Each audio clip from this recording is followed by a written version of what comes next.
Assalamualaikum warahmatullahi wabarakatuh. Selamat pagi anak-anak ibu semua. Sebelum mulai pelajaran, marilah kita membaca basmalah. Bismillahirrohmanirrohim. Baik anak ibu, kita sudah masuk di bab 5. Di bab 5 itu di halaman 85. Silahkan dibuka bukunya di halaman 85. Jadi di halaman 85 itu ada judulnya Merawat Keutuhan Bangsa dan Negaraku. Jadi sebelum kita masuk materi, saya harap anak-anak ibu mencatat apa yang saya jelaskan yang ada di PowerPoint yang saya buat. Lanjut, di bagian merawat keutuhan bangsa dan negaraku itu ada namanya profil pelajar Pancasila. Jadi sebelum ibu masuk materi, apa sih pengertian dari merawat keutuhan bangsa dan negaraku? Jadi di sini adalah tanggung jawab kolektif, bukan hanya tugas aparat keamanan di tengah keberagaman suku, agama, dan budaya.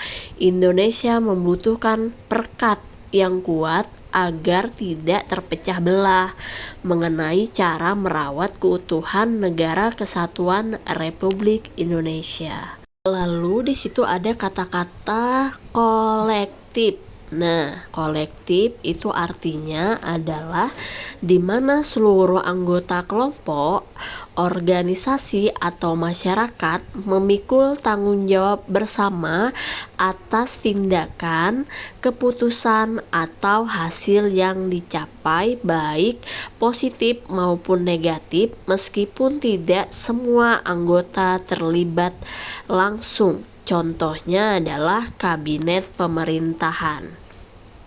Baik, kita masuk ke bagian tujuan pembelajaran. Jadi tujuan pembelajaran ini anak ibu ambil 2 poin. Yang pertama, 6 derajat lintang utara sampai 11 derajat lintang selatan dan 98 derajat bujur timur sampai 141 derajat bujur timur. Lalu poin yang kedua itu ada keadaan geografis. Nah, sebelum kita masuk, kita bahas satu persatu dulu dari poin yang pertama dan kedua. Baik, kita lanjut ke tujuan pembelajaran poin yang pertama. Jadi di poin pertama itu koordinasi geografis yang menunjukkan letak astronomis Indonesia, lokasi absolut ini menetapkan Indonesia di sekitar garis khatulistiwa, menjadikannya negara tropis dengan 2 musim serta terbagi menjadi 3 zona waktu, yaitu ada waktu Indonesia Barat yang disingkat WIB, lalu ada waktu Indonesia Tengah yang disingkat WITA, lalu yang terakhir itu ada waktu Indonesia Timur yang disingkat WIT. Jadi ada beberapa rincian mengenai letak astronomis. Jadi ada 4 wilayah. Yang pertama itu adalah wilayah utara, 6 derajat lintang utara, mencakup wilayah paling utara seperti Pulau Weh di Aceh. Lalu yang kedua itu ada wilayah selatan, di mana wilayah selatan itu ada 11 derajat lintang selatan, mencakup wilayah paling selatan seperti Pulau Rote di NTT, Nusa Tenggara Timur. Lalu yang ketiga ada wilayah barat. Di wilayah barat itu ada 95 derajat bujur timur, mencakup ujung barat Sumatera.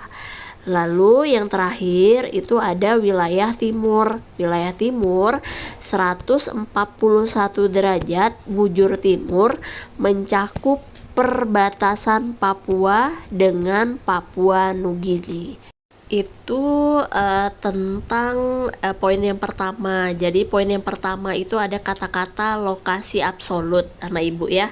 Jadi pengertiannya adalah posisi tepat suatu tempat di permukaan bumi yang didasarkan pada garis astronomi, yaitu koordinat garis lintang dan garis bujur.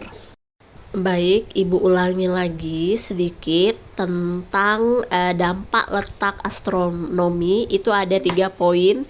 Yang pertama itu adalah iklim. Iklim itu anak Ibu ada Indonesia beriklim tropis dengan curah hujan tinggi, kelembapan tinggi, dan sinar matahari sepanjang tahun. Lalu yang kedua itu ada waktu. Waktu itu terbagi menjadi 3 zona yang Ibu jelaskan tadi. Lalu ada WIB, WITA, dan WIT yang diatur dalam Keputusan Presiden nomor 41 tahun 1987.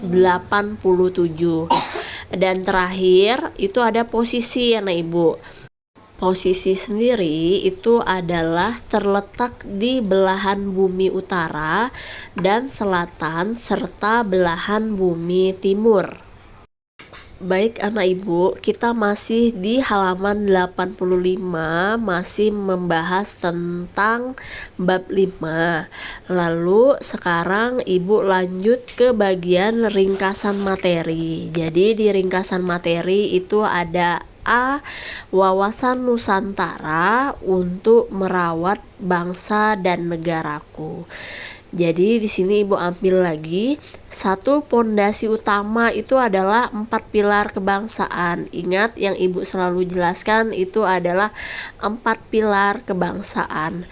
Jadi untuk merawat bangsa kita harus memahami dan mengamalkan 4 landasan utama. Yang pertama itu adalah Pancasila. Pancasila itu adalah sebagai ideologi negara dan titik temu di tengah perbedaan. Lalu poin yang kedua itu ada Undang-Undang Dasar 1945 sebagai konstitusi yang mengatur hak dan kewajiban warga negara. Lalu poin yang ketiga ada NKRI, bentuk negara final yang harus dijaga kedaulatannya. Lalu yang poin terakhir yaitu ada Bhinneka Tunggal Ika, di mana Bhinneka Tunggal Ika itu adalah semboyan yang mengakui bahwa perbedaan adalah kekayaan bukan pemisah. Baik anak ibu, materi selanjutnya itu ada sikap yang mengancam keutuhan wilayah. Jadi mengancam keutuhan wilayah itu ibu ambil 5. Yang pertama individualisme, mementingkan diri sendiri. Lalu sukunisme itu pengertiannya adalah mementingkan diri sendiri. Yang ketiga etnosentrisme, artinya merendahkan budaya bangsa lain. Lalu yang keempat itu fanatisme berlebihan, artinya menganggap keyakinan sendiri paling benar. Yang terakhir ada ekstremisme, artinya mengubah keadaan dengan kekerasan. Jadi anak ibu sampai di sini saja materi tentang bab 5. Bab 5 itu merawat keutuhan bangsa dan negaraku. Kita akan lanjut materi selanjutnya di video yang kedua ya. Nanti ibu akan upload. Mohon materi ibu ini dicatat. Sekian, terima kasih ibu akhiri. Assalamualaikum warahmatullahi wabarakatuh.